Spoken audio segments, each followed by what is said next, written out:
Okay, this is the the last segment of the video presentation of the introduction to the Divine Heart Principle text. So hopefully you've been following parts 1, 2, 3, 4. And again, this is the last segment. And hopefully through all these presentations, you will be able to get an overview picture of where we are in our providential history, and also where we need to go from here onward. Now, part 4 of the Divine Heart Principle text discusses some of the consequences of the incomplete third try second attempt worldwide cosmic level course. Even if the possibility for an extension course or the third try third attempt involving multi-generations through first child position has been made. Although the possibility for an extension course through lineage is indubitably better, even with time prolongation and additional indemnities created by father and mothers in completion of their mission than if the third try second attempt had been an utter failure. It does not negate the fact that Heavenly Parents' original hope for the complete restoration at the time of the third try second attempt had not been completed on time. One problem with it is that, as part of the preparation for the third try second attempt course in the 20th century, Heavenly Parent had permitted changes of internal and external knowledges, all of which ultimately relate to the fundamental issues regarding human value and responsibility within the human sphere and with others in the rest of the creation. To surface to the forefront of humanity's concern, this was based on the hope that the central figures of Father and Mother would recover the Divine Heart Principle and adequately explain the restoration history, thereby separating the Heart Principle from the Unprincipled since the human fall. However, when Father and Mother neglected to recover the Heart Principle on time and with it teach humanity what is Heart Principle from the Unprincipled, especially among the available external scientific knowledge circulating in humanity, humanity was left in ideological confusion and chaos concerning the purpose of creation and human beings' value and responsibility within it. Another problem is the internal situation within the movement, particularly among younger generations. Even though Father and Mother, as the central figures for the third try second attempt, could not complete their course when their direct collective extension or the first child made it possible for an extension course, all that was initially prepared for the third try second attempt course, including the lineages of the first generation unificationists and later generations who were born in the movement, were equally included for the multi-generational third try third attempt worldwide cosmic level course to accomplish the providential mission of complete restoration. However, since Father and Mother did not recover the Heart Principle and properly educate the people in the movement regarding their inseparable dual, individual and collective positioned existential identity, with all the divisions, scandals, and chaos, and severely deficient support system for the younger generation's overall growth, many of the younger generations have opted for secular individualism while denying their existential connection with the people of the movement who were initially called for the providential mission. The situation, however, is not so simple, since the younger generations of the unificationists are not just individuals separate from the lineages that brought them into the collective reality, but also a continuation of all the involved lineages on the collective level, which initially began with Heavenly Parent and his and her hope for complete restoration in the 20th century course, and our ongoing pledge to fulfill it on time. Or once the specific lineages of people were called to join the movement, if they have not completed the mission, and there is still the possibility for an extension course through those lineages, the younger generations or the continuation of those initial lineages that were called to the movement still bear the equal fate and responsibility for the providential mission. The younger generations must still accomplish the same specific mission to become the embodiment of Heavenly Parent's Divine Heart Principle and to serve as true examples for all others in humanity to imitate and practice the same. as was the case with the first generation, thereby ushering in balance and harmony, unity of the collective reality centered on Heavenly Parent and His and Her Heart Principle. In this way, the movement's lineages, representing humanity's internal lineage during the restoration history, will determine the outcome of its providential mission and the subsequent unfolding of the rest of the third attempt worldwide cosmic level course, ultimately shaping humanity's future. I cannot emphasize enough how critical the movement people's responsibility is on behalf of the human portion. Although I do not want to provoke needless fear and worry, since there is human free will, which Heavenly Parent can never interfere with, and that which can lead both to the ideal direction Heavenly Parent can unite with, or the opposite, to the unprincipled direction unrelated to Heavenly Parent and thus great suffering, we must reflect on either possibility. Of course, if the people of the movement and their lineages choose to fulfill the human portion on behalf of humanity for the third attempt course on time, Heavenly Parent's ideal will be realized with both spirit world and physical world in balance and harmony, created, centered on perfected human beings as Heavenly Parent's true children. On the other hand, what if the opposite happens? Suppose people of the movement and their lineages do not heed what is shared here concerning our critical human portion of responsibility for the third attempt, worldwide cosmic level, multi-generational course. It would mean the complete failure of the third worldwide cosmic level course, which includes Jesus and His bride's incomplete third first attempt course, father and mother, their family, and the movement's third second attempt course, which all failed to complete. It would also mean the failures of all 3 tries of worldwide cosmic level course to date, or 3 times the magnitude of the repeat of the fallen state after Adam and Eve's first try, when they subverted cosmic 4-person foundation and conditionally lowered human value comparable to physical-only creations. To indemnify the failure of Adam and Eve's family's first try on behalf of humanity that conditionally lowered human value before the start of the second try with Noah, with his wife and their family's course, the brute force of nature to overwhelm the fallen humanity had to take place. These were the natural disaster indemnity conditions, shortening of human lifespan, flood judgment respectively, involving the time and space dual position in the physical world, which had to occur where human perfection must first be established. However, since fallen humanity at that time was not as numerous, the indemnity condition of the flood judgment, for instance, took place only in a designated area where the Cain and Abel position lineages of Adam and Eve were concentrated and did not encompass all of humanity worldwide. However, after the failure of Noah, his wife, and their families' second try, given that unrestored humanity had further multiplied and divided into Cain and Abel unequal position into more outstanding divided groups of clans and nations worldwide, if the complete failure of the third try course were to take place, the entire humanity divided and subdivided into all levels of Cain and Abel unequal positions would be thoroughly overwhelmed by the indemnity condition as well, without exception. More problematically, Cain's murder of Abel at the time of Adam and Eve's family ushered in murder and violence into human reality.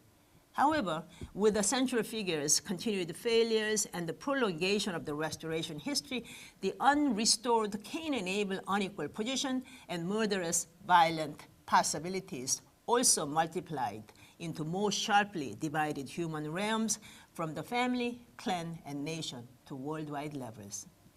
The unraveling and undoing of these murderous prospects could only have begun if the central figures at the worldwide cosmic level course had been able to recover the heart principle and establish the true individual foundation, followed by the true family foundation of first of Cain and Abel position children, creating heart principle true love unity as the first ideal true representative of the human family.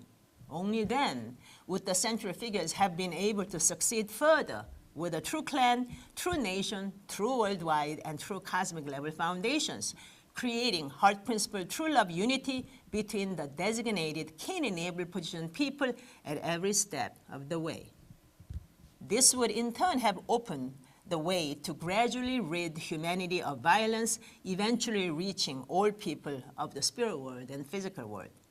This process would also have made it possible to invite Heavenly Parent into human reality as humanity's ideal co-creation with Heavenly Parent would have commenced.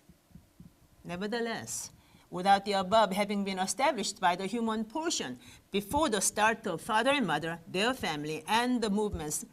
second attempt course, the calamitous indemnity conditions of 2 world wars of worldwide violent conflicts came into reality. Thus, it was the responsibility of Father and Mother, their family, and the movement's second attempt course to ensure that the symbolic World War III would be a peaceful worldwide cosmic level ideological transition centered on Heavenly Parent's absolute heart principle without recourse to murderous violence or catastrophic mayhem. However, when Father and Mother could not deliver their course in creating heart principle true love unity among all the divided kin-enabled position groups in each phase of the step-by-step restoration process, including between the ideologically divided nations and empire-sized nations competing for power, knowledge, and resources of the world, ongoing ideological as well as physical tension between these divided nations and empires still threaten worldwide peace and unity even to this day. Further, if the third attempt were to be a failure,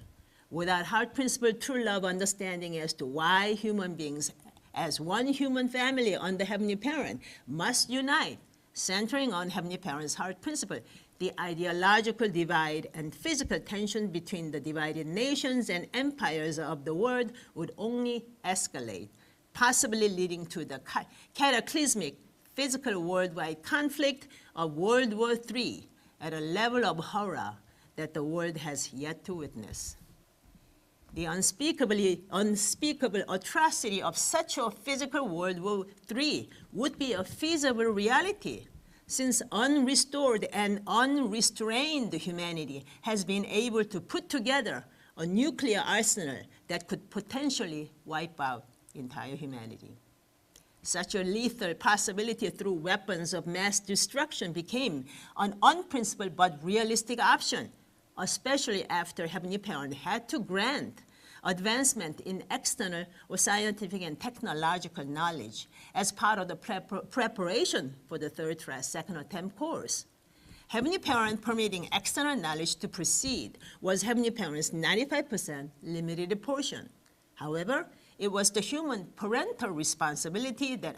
Father and Mother had to undertake on behalf of Adam and Eve to teach humanity that even though human beings are given the knowledge to use without free will, since free will always accompanies the possibility to choose not only the heart principle choice, but also the temptation to select the unprincipled choice that could potentially wreak havoc not only in human reality, but also the entire creation, we must use the given freedom only within the bounds of the heart principle befitting the purpose of human creation.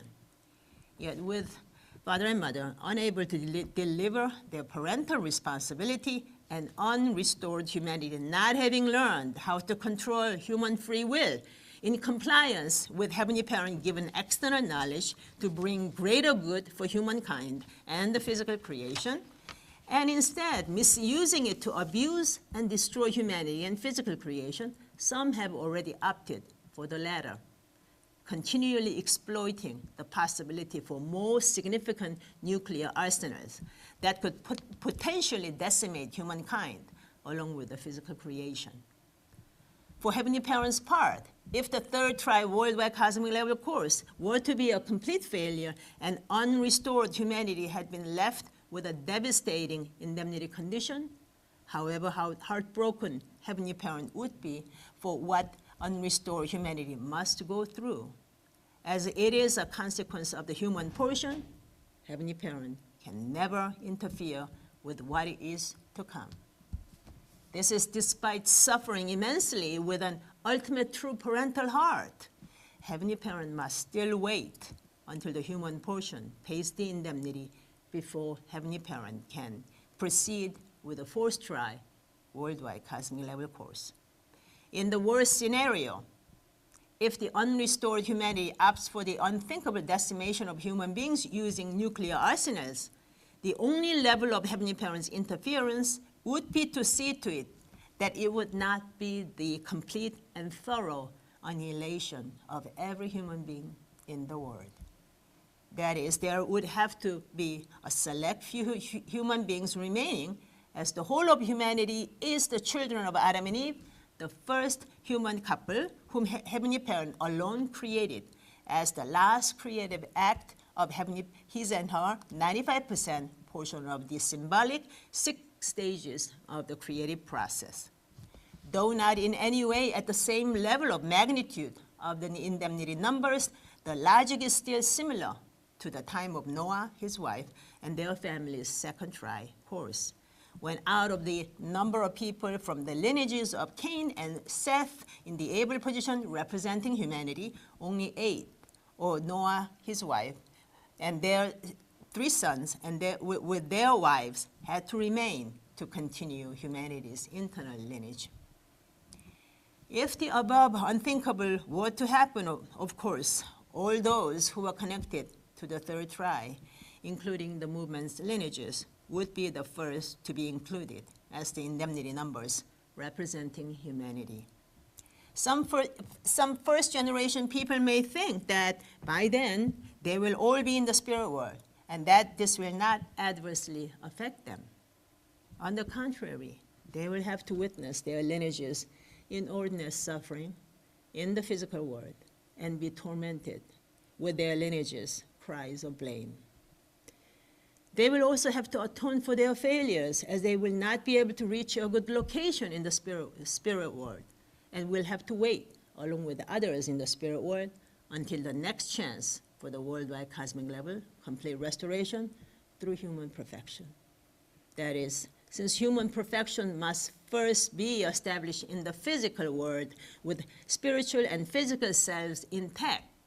for the ascended spirit people in the spirit world to gain any benefit of atonement for their sins can only occur working with people in the physical world, who are their collective extension through the shared first human couple, Adam and Eve. However, this indirect process of relying on the free will choices of the people in the physical world who are also working through their own course towards human perfection is much more difficult for spirit people, since they do not have direct control over the outcome. If the people in the physical world fail, they must wait until the next people to gain the benefit of atonement on the collective level.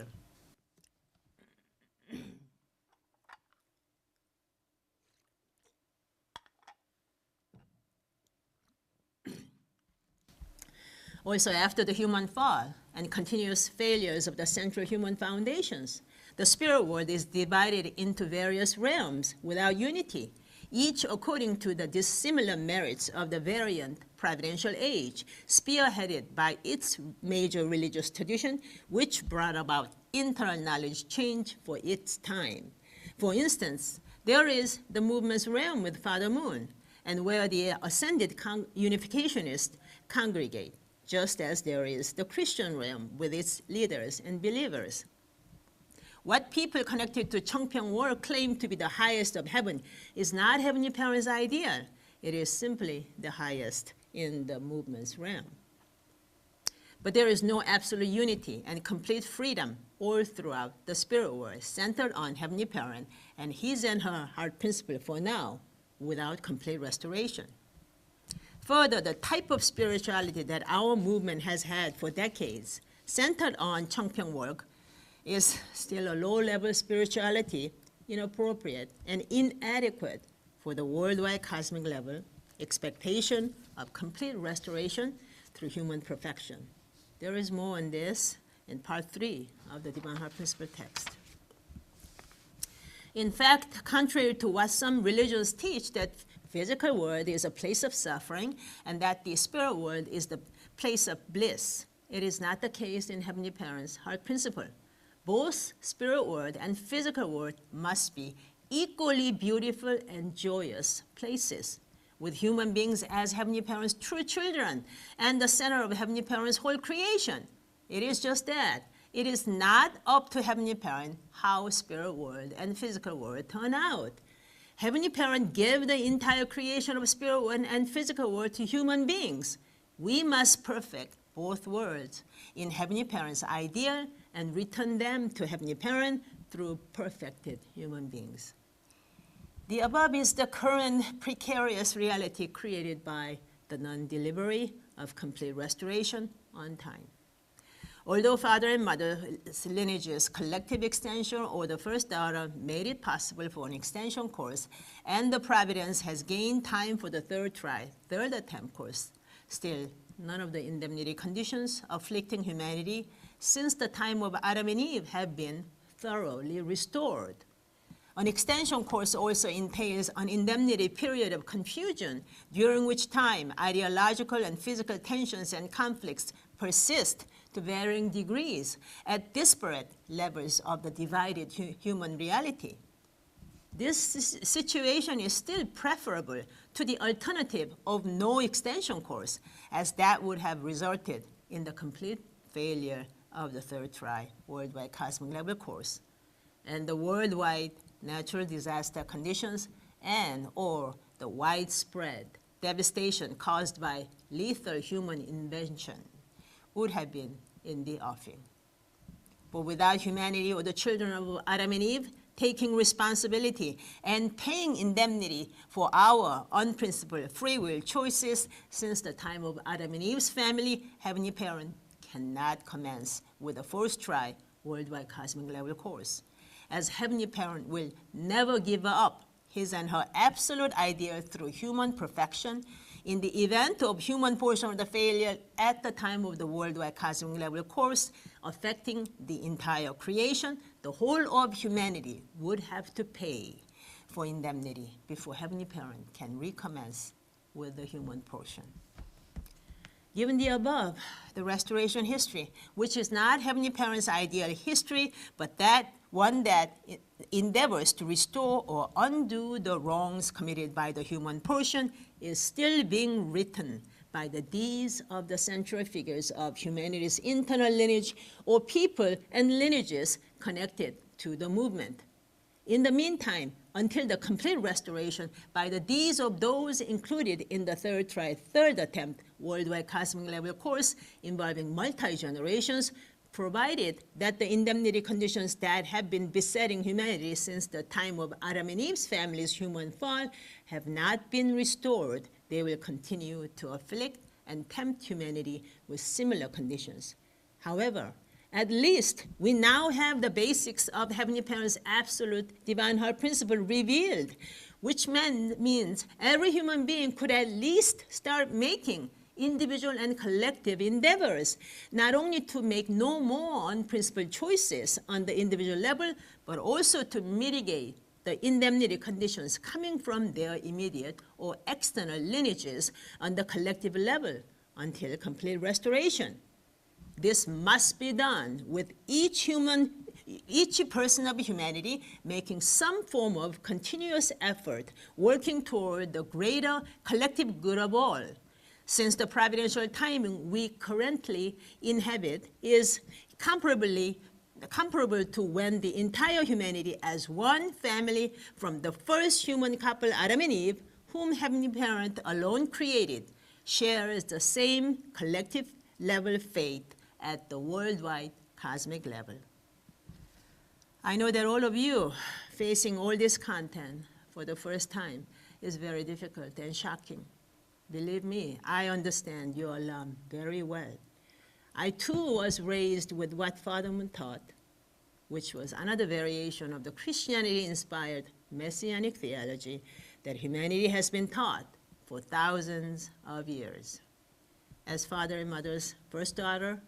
It took me many decades of suffering, struggles, and heart-wrenching prayers with unending tears to come to terms with what father and mother did and didn't do to fulfill their course in the 20th century. After years of searching and suffering, at age 40, during the morning prayer, I also had an extraordinary experience in which Heavenly Parent strongly swayed me, urging me to seek balanced and quote-unquote balanced and complete truth, since the Bible and the divine principle are not balanced and complete. Thus began a many decades-long, extremely difficult and arduous process to recover each point, each issue concerning Heavenly Parent's purpose of creation and the restoration history, and to piece them together into a single continuous restoration history expressed in the 4 parts of the Divine Heart Principle text. While I had to persevere in piecing together all the painful issues related to the restoration history, I also had to endure an indemnity course of suffering imposed by father and mother's non-fulfillment of their parental responsibilities during the third try, second attempt course. Through this process, however, I came to understand that when father and mother, who had the first right to recover the Divine Heart Principle, could not do so, the last chance to recover it was with the first child. Hence, even though I know full well that I am a lacking person on many fronts, and that I must continue to make ceaseless effort to attain the human ideal, I still had to accept my fate, and therefore I'm standing before you to convey the Divine Heart Principle that father and mother should have taught all of us to begin with.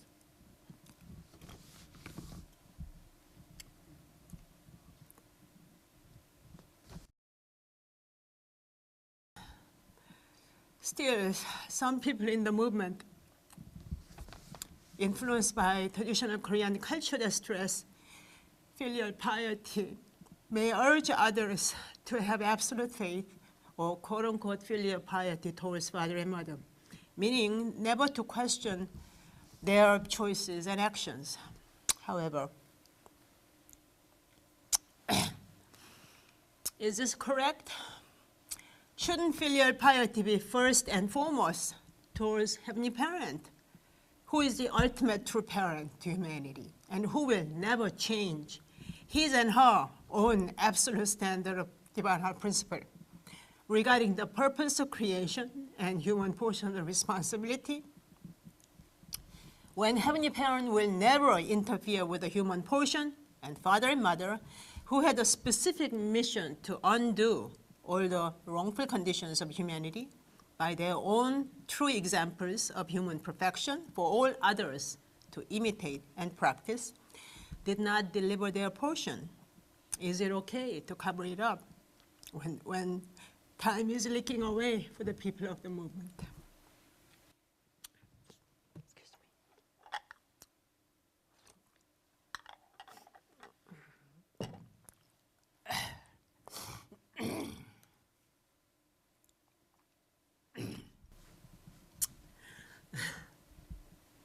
Dear brothers and sisters of the movement, please consider and deeply reflect on the content that I have shared in this video. All the critical topics and issues relevant to Heavenly Parent's purpose of creation, restoration history, and especially our movement missions are thoroughly illustrated in much greater detail in the 4 parts of the Divine Heart Principle text. You can also get a general overview of the 4 parts of the text with 10 chapters in total on the website at www.divineheartprinciple.org. Under the description of each chapter of the text, you can click on the link to read many subsection titles to get a better understanding of the detailed content that is covered in each chapter. You can purchase each part of the Divine Heart Principle text in ebook, paperback, and hardcover formats at www.lulu.com/yejinmoon. Currently, parts 1 and 2 are available for purchase, and part 3 is coming shortly. Okay, so here is the first part of the Divine Heart Principle text, okay, in purple, okay. And this one is the second part, Divine Heart Principle text. Okay, the first part covers the Heavenly Parents' purpose of creation, human portion of responsibility, Adam and Eve's family, and the Noah wife's family. And then the second part covers Abram, Sarah's three-generational clan level course, which extends to the national level course, and then the beginning part of Jesus and Bride's course that cut short. And part 3,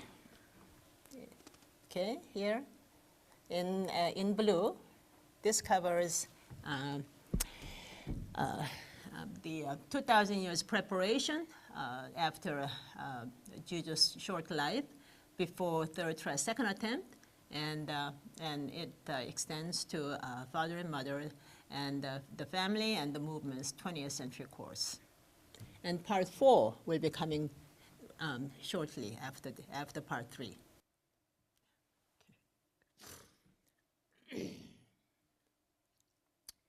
So dear brothers and sisters, please, I implore you to make an effort to study these 4 parts of the Divine Heart Principle text. And I pray and hope that through this process of gaining a deeper understanding of our providential identity and responsibility, all of us and our succeeding lineages in the movement will be urgently alerted to each of our own portion of the responsibility in successfully delivering our collective mission during the third attempt course contract period before too late. Please know that each of us in the movement still holds the key to steering the fate and direction of humanity and the whole creation, and to whether Heavenly Parents' ideal will be achieved on time. Each of us is a precious human being, the sum of Heavenly Parents' entire creative effort. By virtue of being human beings, we have Heavenly Parent-given potential within each of us. We are precious and valuable, possessing Heavenly Parent-given potential to accomplish Heavenly Parent's dream of one human family under Heavenly Parent, by being true examples for all our brothers and sisters of humanity to become the same. With the Heavenly Parent given potential and the undying will to attain human perfection, we will work towards it until our last breath in the physical world, where human perfection must first be achieved. Until such time, we will persevere ceaselessly, maintaining our true examples before the succeeding generations, who will continue our collective work with equal success for Heavenly Parent, humanity, and the whole creation. And lastly, I hope to be able to continue this critical conversation beyond this video recording. Thank you all for your undivided attention.